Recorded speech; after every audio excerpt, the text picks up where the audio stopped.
Hi, Manders here. I just wanted to go through a tutorial of my grab and go camping off-grid bag. It is a waterproof bag, and I purchased it specifically so if there were a flood, I would be able to. I did purchase a four-person raft. The raft has a cooler. I will not be taking my raft out and showing it because it is massive. And once you get it out of the box, it doesn't go back in. You know what I'm saying? So, with my raft, I can couple my waterproof bag with my supplies so that way everything can be brought with me. Now, if a raft is not necessary for going off grid, that's fine too. I still have my grab and go camping bag to skedaddle in a hurry. So, first, let's talk about what going off grid would look like. The first thing that you would need in a situation where you have to go off grid is to find a water source. Water source is number one. And I currently don't have this, but I am looking into getting a water filtration straw. A lot of this stuff, I'm not going to tell you exactly where I got it, but I will tell you that it was ordered and delivered. Most of the stuff that I've found.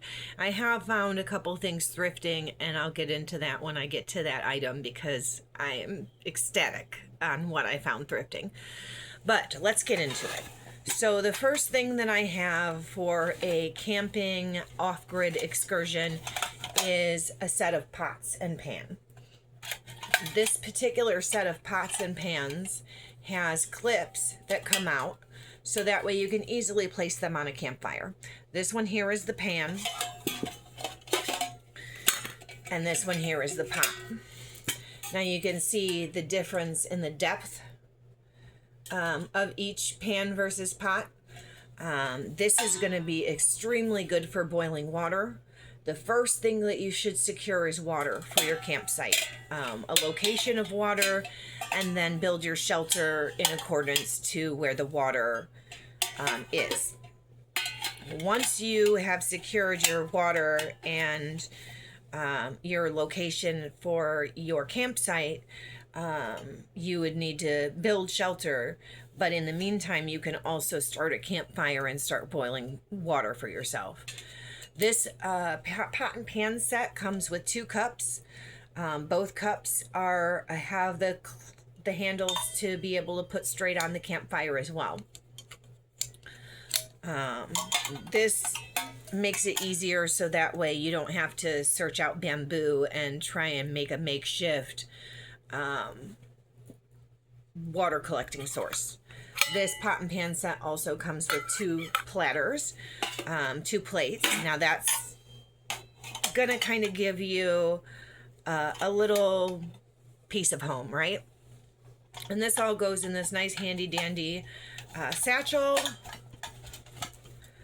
that cinches up very nicely.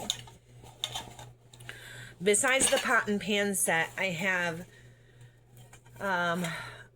other dinnerware and cutlery as well. Now I have 3 people that will need to survive in an off-grid situation. So besides this mesh, I also have 2 of these.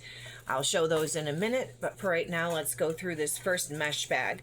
Now, I really like this cup because it not only has a handle for the fire, but it's a measuring cup. I don't know that I'm going to be doing much baking if I go off grid, but this is a nice big cup, nice solid cup. With this set, I also have a set of cutlery, knife, fork and spoon, and then a nice big serving plate. So in this particular satchel, there's a wood toggle, which is a little more of a pain to cinch up, but there we have that first set of dinnerware. Now the second set, like I said, I have 2 of these because I have 3 people in my household. I am only going to go through 1 of these since they are the exact same. In this set, I also have, again, fork, spoon, cutlery. I have a small cup. Now this cup is only 10 ounces. It does not have the handle, but it will still be useful for holding liquids. I like this particular bag of cutlery also because they give me a bowl in this one. So I didn't get a bowl in the first one, and I didn't have a bowl in the pots and pans, but I do have a bowl in both of these 2 cutlery sets. Again, these are all stainless steel, so very nice and easy to clean and keep on a campfire. The last thing in this bag is this serving platter. Now this is a deep platter, so it could be used as a plate or a bowl. Let me get all this stuff back in here. So in total, I have 3 cutlery. I have 4 plates and 4 cups, as well as 2 bowls. So, moving on, I mentioned the raft if there were to be a flood. This is a very important piece of my off-grid bag because not only does it work to air up my raft, but after I'm done using it for a raft, there might not be any other need to inflate anything, but this is a power bank. This has a USB that will charge any and all of my devices that I need if I were to go off grid. So, very useful to have.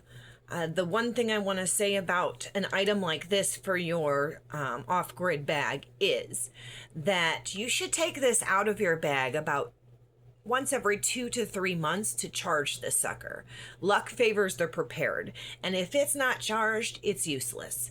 So, be prepared.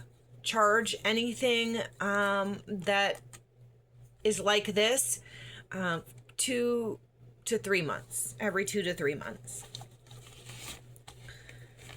I actually lost this for a time and bought another one, but it is not a power bank. So you want to make sure that it has that charging port for the USB in order to use it as a charging bank. But I did find my original one that is a charging bank, so I'm so excited for that because it was missing for about 6 months. Let's see, what's next? In survival, I talked about water, having things to collect water or boil water, shelter. This is a 2-person tent. It's obviously, it fits in frames, so it's a small tent, but it will protect us from the elements, the weather outside. In addition to the tent, I picked up this beauty. This here is just a little tote. Inside is a blanket. This blanket is water resistant. So it's very much like a blanket that you would see somebody lay down for a picnic. The moisture from the grass does not seep through the blanket, so it keeps everything on the blanket nice and dry. This I felt would be important in case, especially if you have a tent that has no bottom. One of these to set on the ground in the tent would be very useful. For me, my tent does have a bottom, but this is, just extra cushion or extra warmth. So I have that. Since we're talking about sleeping, let me go ahead and grab out one of my other things that I'm very excited about. Again, order and delivered. This here is emergency sleeping bags. Now, these emergency sleeping bags are durable insulation Mylar material, a lot like what they've used in space shuttles. It reflects and retains 90% of your body heat. It's waterproof and weatherproof. So even in sub-zero conditions, these particular emergency sleeping bags can help you maintain your own body heat even in sub-zero temperatures. This is what they look like. Now again, I only have 3 people that would need to survive in a grab and go situation. The other 2, they can be used as roofing. They can be used as extra warmth. Just because it's a sleeping bag doesn't mean it has to be used as a sleeping bag. That's what's nice about grabbing stuff that's versatile for survival.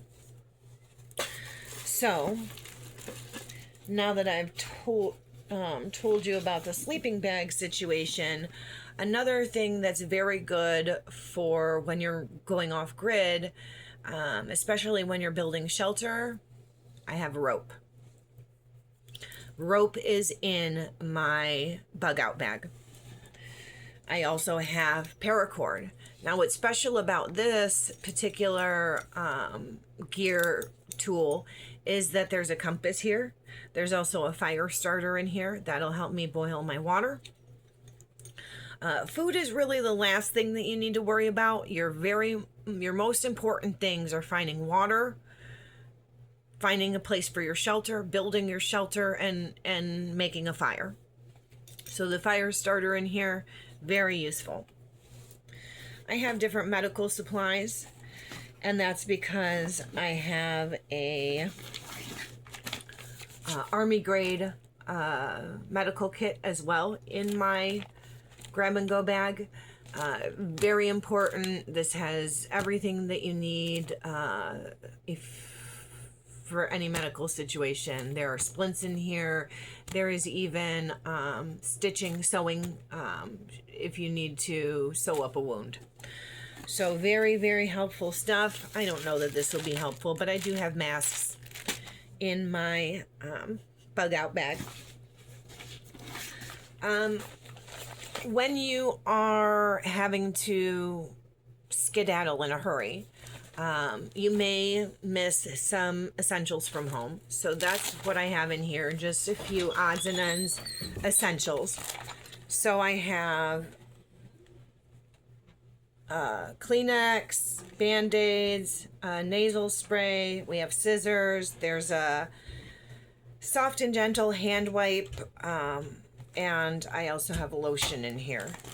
All of these things very important for self-care and self-preservation. Now, I've talked about water and shelter. The next thing I want to talk about is once you're out foraging, you may come across an animal that you could be useful to sustain your nutrition. So, but once you hunt that animal, what do? I have a game processing kit here. This has everything that I would need to process any animal that I would need to cook up. I'm not going to show you what's in there because it's not really allowed. But you get the gist.